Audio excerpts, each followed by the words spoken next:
Hey guys, welcome back to the front line. It's your girl Shamar. Come on in the cabin and pull up a chair. This week, I'm going to get right into it, guys. Last week, I hope that I did a really good job of bringing you guys up to speed as to why Genesis 3 is one of my favorite chapters in the Torah. It is, for me, I think, where I was finally lifted, a weight was lifted off of me. For the longest time, I'm in my mid-40s, guys. I carried the weight of being the gender that caused our fall. Like I said, I'm in my mid-40s, guys, and it is only now that I'm able to abandon that belief system. That somehow the Christian story that was told to us was able to be removed. The story that Adam and Eve both left the garden is no more. If you're tuned in this week, we know differently, don't we? We know what we read. I didn't play any games with you guys. We read it verse by verse.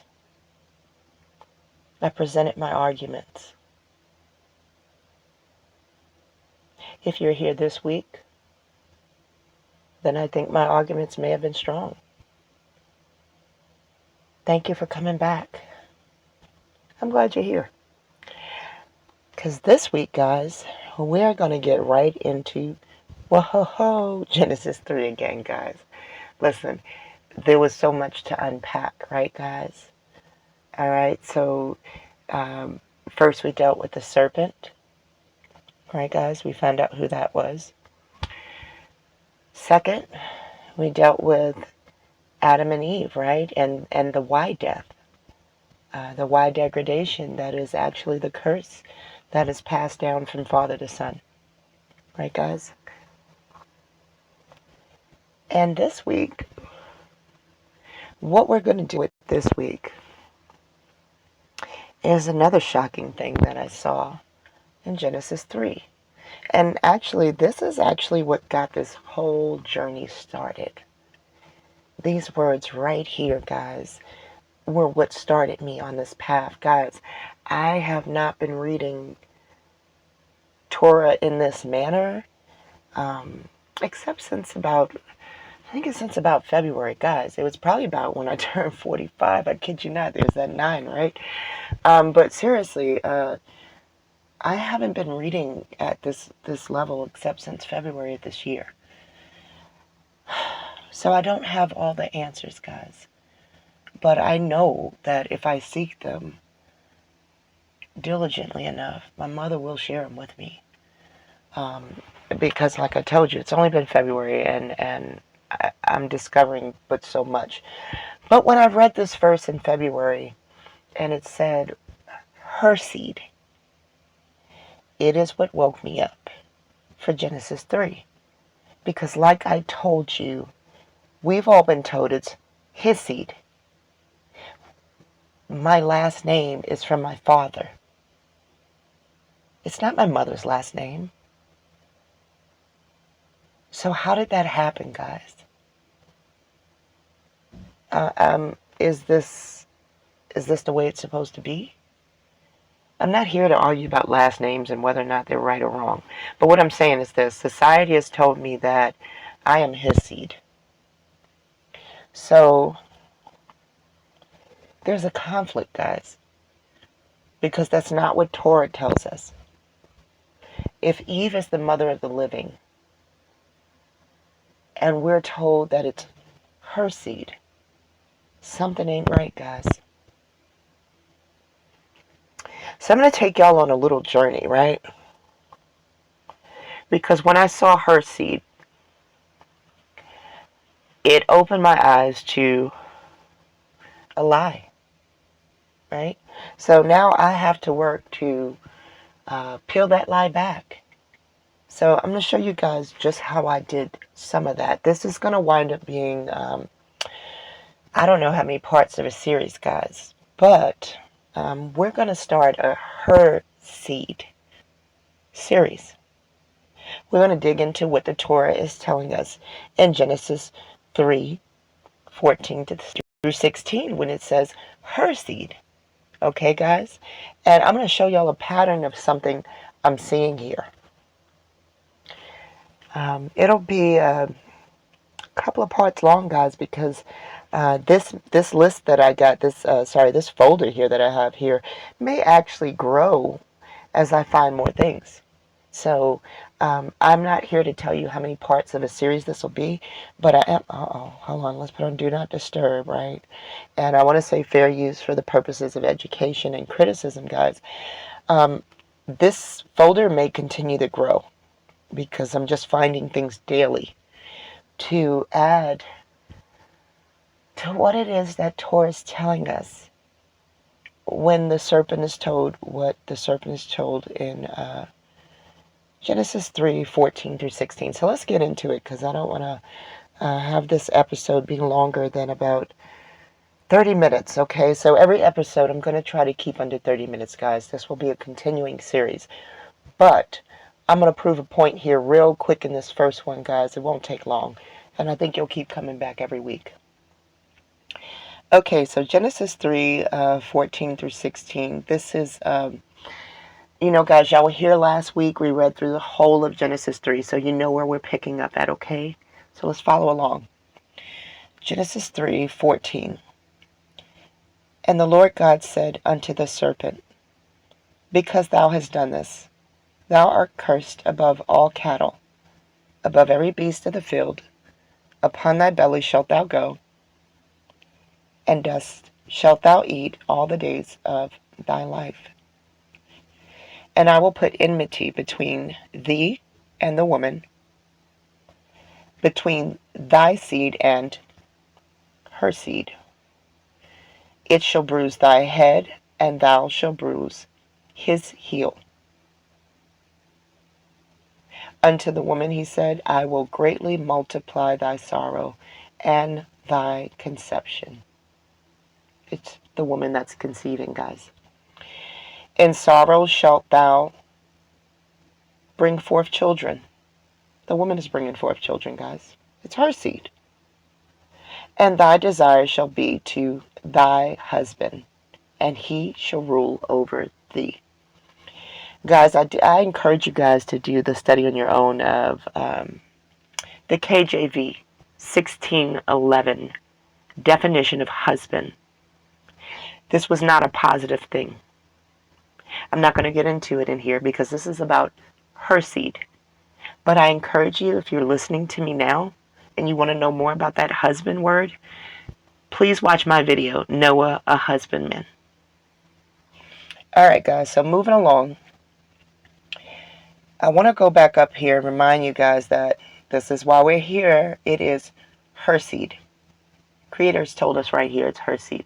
Right, guys? So when I saw that, I said to myself, well, how do I prove that? Right? And look, guys, when I highlight her seed, look what's coming under Google. Her seed. Seeds. Here now clones. Elite clone seed. Hold on to that. This is going to be a moving journey. But for the one where we get into the mother plant, I'm going to get back to that definition because I think that's really interesting that clone verse is under here. But we can't get into this yet, guys. I'm taking you on a slow journey. All right, so we're at her seed, right? So I say to myself, well, how do I prove that it's her seed and where is this coming from? I've never heard that it's her seed, and I'm sure neither of you. Right, guys? So at this point, let's go to Genesis 17, 1 through 16, right? Follow along, guys. We're going to read 1 through 16, but I'm taking you on a slow journey. Let's go with it. Trust me on this. And when Abram was 99 years old and 9, the Lord appeared to Abram and said to him, I am the Almighty God. Walk before me and be thou perfect. And I will make my covenant between me and thee, and will multiply thee exceedingly. Sorry, guys, I'm here in verse 3 now. Didn't mean to highlight that. And Abram fell on his face, and God talked with him, saying, As for me, behold, my covenant is with thee, and thou shalt be a father of many nations. Neither shall thy name any more be Abram, but thy name shall be Abraham, for a father of many nations have I made thee. And I will make thee exceedingly fruitful, and I will make nations of thee, and kings shall come out of thee. And I will establish my covenant between thee and thy seed after thee in their generations, for an everlasting covenant, to be a God unto thee, and to thy seed after thee. And I will give unto thee and to thy seed after thee the land wherein thou art a stranger, all the land of Canaan, for an everlasting possession, and I will be their God. And God said unto Abraham, Thou shalt keep my covenant, therefore, thou and thy seed after thee, in their generations. This is my covenant which ye shall keep, between me and you and thy seed after thee. Every man child, right here, guys, among you shall be circumcised, and ye shall be circumcised, and ye shall circumcise the flesh of your foreskin, and it shall be a token of the covenant between me and you. Okay, this is specifically for Abraham's male line. All right, guys. So we're here in verse 12. And he that is 8 days old shall be circumcised among you, every man child in your generations, he that is born in the house or bought with money of any stranger, which is not of thy seed. He that is born in thy house, and he that is bought with thy money, must needs be circumcised. And my covenant shall be in your flesh, for an everlasting covenant. And the uncircumcised man-child, whose flesh of his foreskin is not circumcised, that soul shall be cut off from his people. He hath broken my covenant. And God said unto Abraham, As for Sarai, thy wife, thou shalt not call her name Sarai, but Sarah shall her name be. And I will bless her, and give thee a son also of her. Yea, I will bless her, and she shall be a mother of nations. Kings of people shall be of her. So guys, you can see right here, right, that Abraham is told that from him is going to come some nations right here when he's renamed from Abram to Abraham. For a father of many nations have I made thee. Right here, right, guys? But notice right here, right? Even after that, I'll make you exceeding fruitful. I will make nations of thee. Kings shall come from thee. I will establish a covenant between me and thee. Notice something, though. Only Sarah seems to be blessed, guys. There's no other reference in here to someone being blessed. And it seems to be not these other sons, but the son that he gets from Sarah. See this? I will bless her and give thee a son also of her. You see that, guys? Yea, I will bless her, and she shall be a mother of nations. Kings of people shall be of her. Guys, this to me was setting the path for me to find her seed right here. When I noticed the Creator say that she was going to be blessed, I'm going to bless her and give thee a son also of her.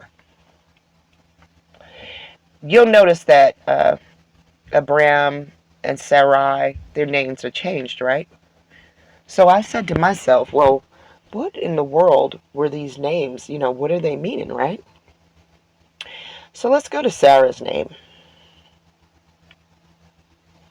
All right, so when I go to the name for Sarah, right, guys? Of course, it's feminized, right? Here's the summary. The meaning of Sarah is princess or senate. Some places I've seen chief, guys. Okay? The etymology says here from the noun Sarah, the ruling body, from the verb sharar, to retain liquidity. You got some related names here.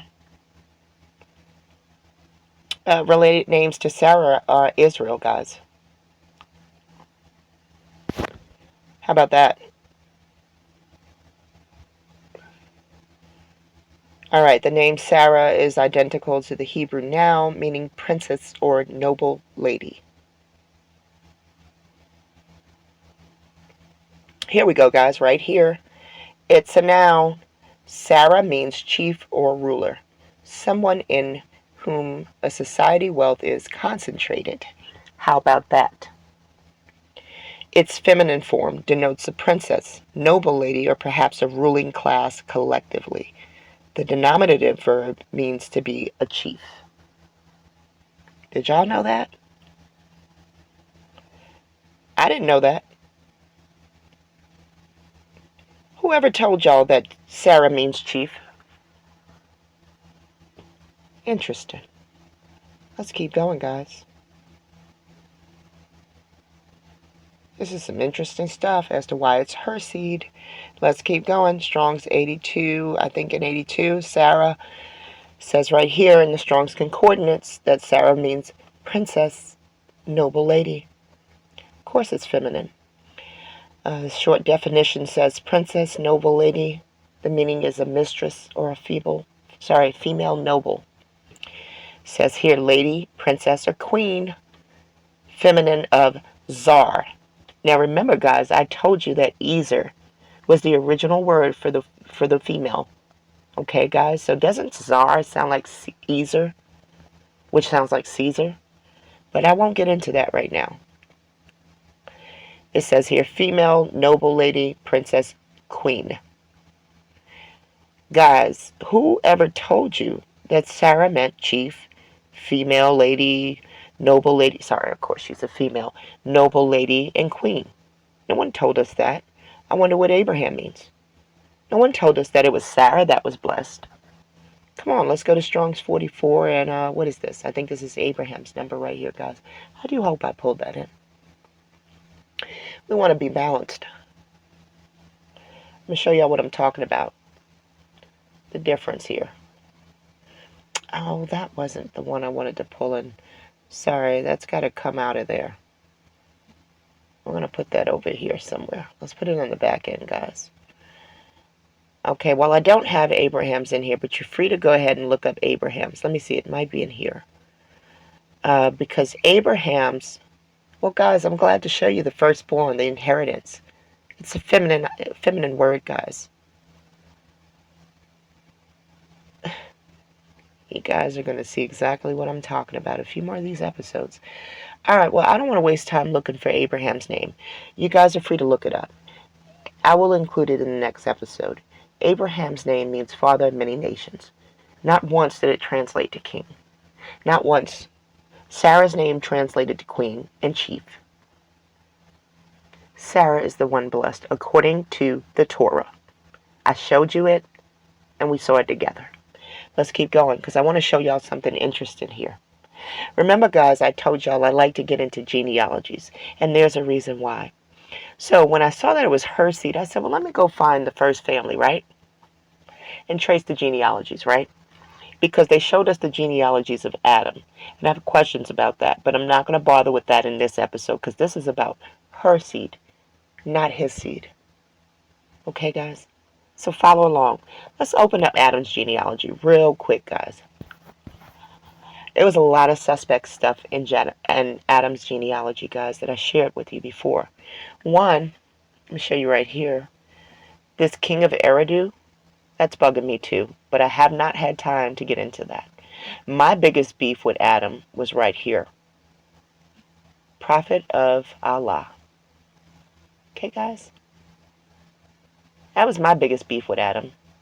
Then, here was my other one. The first patriarch of Genesis. How? He's not the father of the living. He's to return to dust. How does he get authority over the living, guys? Please tell me. When the Creator has said he is to return to dust. Eve is the mother of the living, guys. If there was any system, there would have been a matriarch, not a patriarch. And I already covered this, guys, in Noah, a husbandman. Our society was egalitarian. This is Israel. We were not like the other nations, guys. You seen that movie 300? You saw the kind of society they had. That was our society, guys. Not this crap that our oppressors brought to our shores, where we just lord over each other. That's Adam's way. Adam is the first patriarch. Who made him one? Now, let's look at this, right? So for Adam's genealogy, it says here, he's the possible great-grandfather of Julius of Rome. Right here, guys. Hold on to that. So now let's go look at Eve. See what we see with Eve. Come on, guys, let's see. What's in Eve's genealogy? Now, mind yourself that they're going to tell you that she died here. But remember, show me in Torah where Eve died. Show me. You're never going to find that. It's going to say here that she died in 3074. I'm glad that BC is behind it, because it's bullcrap. That's not in the Torah, guys. Alright, let's keep going, right? Uh-oh. Eve possibly means life of Eden, aka Hawa. Born in the Garden of Eden in 4000 BC. What's under Eve's genealogy? Look at this, guys. Look at that. Well, who are all of these people? Huh? Who are all these people? It's a lot of people there, right? Well, hold on to that. Because those are going to be the same people that you're going to see under David's pedigree.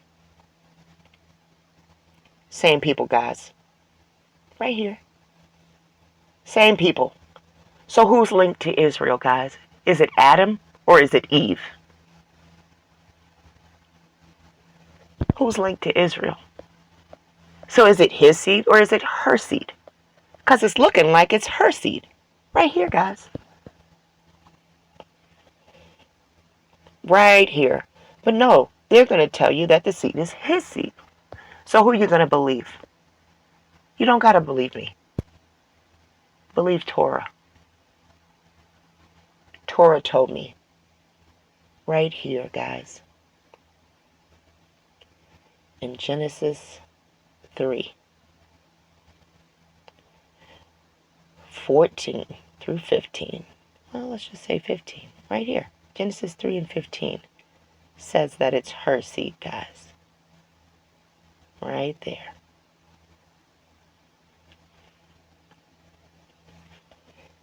It's telling me it's her seed.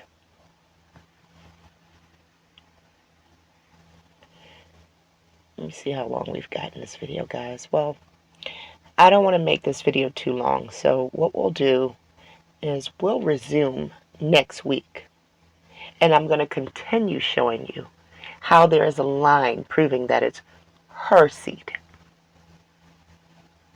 How you should believe the Torah, your book, Israel. Much love. And I thank you guys for tuning in.